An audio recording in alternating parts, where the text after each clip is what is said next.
Okay, I'm pretty sure this isn't going to work, but I want to do this. I want to do it even though I'm sick. I want to start making these videos about my story. So, I'm brushing my hair because sometimes when I'm sick it makes me feel better. I have strategically placed Kleenex, and I think I'm going to ramble. You know, the best thing about being sick and trying to make a video like this is that you have no filters. It's the best time, really, to do this because who knows what's going to come out of my mouth. It's kind of like the best time to pray is the middle of the night when you wake up and you're half asleep. That's what I found anyway, because none of your filters are in place. It's amazing the connection you can have with Jesus in the middle of the night when you're not really fully awake. I love it so much. But there's a whole backstory to that too. Anyway, I want to start with my earliest memories. Well, no, I want to start with my grandparents because that's really where my backstory starts. Actually, my backstory starts way, way back before there were any people on the planet. But I'm not going to go that far back. I just would like to say that when I think about my own story, I always think about my grandparents because I knew them. Ernest and Marie Losi and Carl and Lila Lehman. I never met Carl, but I knew them and I know enough of their story to know that my own backstory has been profoundly influenced by people who made choices that I had no control over. Their choices profoundly affected me, and I'm so hoping and praying that my choices will profoundly affect my descendants, if I have them, in ways that will set them up to experience the love and the healing presence of Jesus. So anyway, let's start when I was in my mother's womb. I remember it well. Well, I don't, but Jesus talks about it sometimes.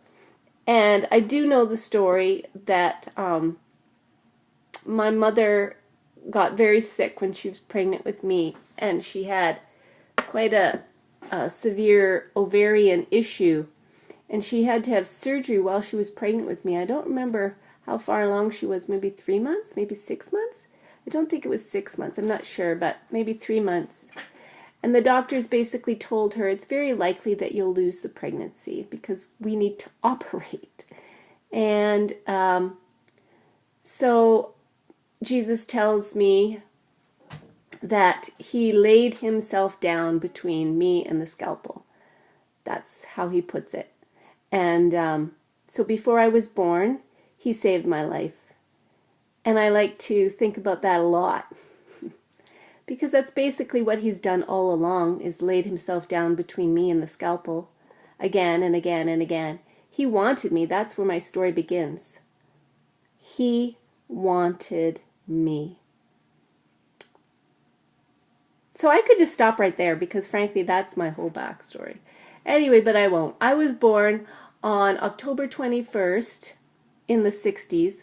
I better not give my exact age. Well, it's too late now because you know I'm 50. Oh, I said my actual birthday. Someone's going to steal my identity now. Okay, well if someone tries to steal my identity, guys, and they happen to be able to remember things, you'll know it's not me. I can't remember much. I don't remember being born, but I was born in the 60s, which explains a lot. My parents were sort of hippies. I do remember the Volkswagen Bug that they drove with flower decals all over it. Like, how awesome is that? Yeah, I remember that car. I remember the pink stuffed dog that I loved. I think I remember it mostly from pictures. At one point in my life, I saw a picture of that dog and I remembered the feeling, and ever since I've remembered remembering the feeling. But I was passionately in love with that pink dog, Kiko. And I think that's where practice began for me. Practice loving things with my whole heart. I loved that little stuffed dog with a passion that outshines the sun. I cannot explain it. Anyway, I grew up mostly on the coast. We lived in White Rock for a while when I was in the first years of elementary school. And what I remember most about that, how long is this video getting? This video is probably getting way too long to post on Facebook. Oh, that's great. Anyway, I lived in White Rock where it rained a lot. I remember worms on the sidewalk.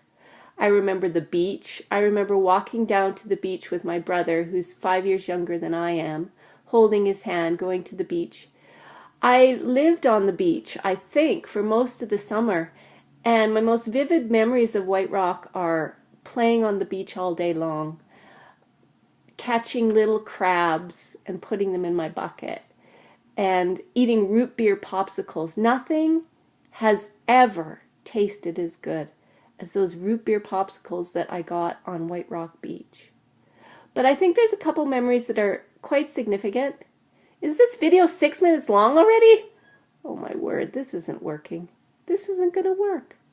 Okay, I'm going to stop now because this video is over 6 minutes long.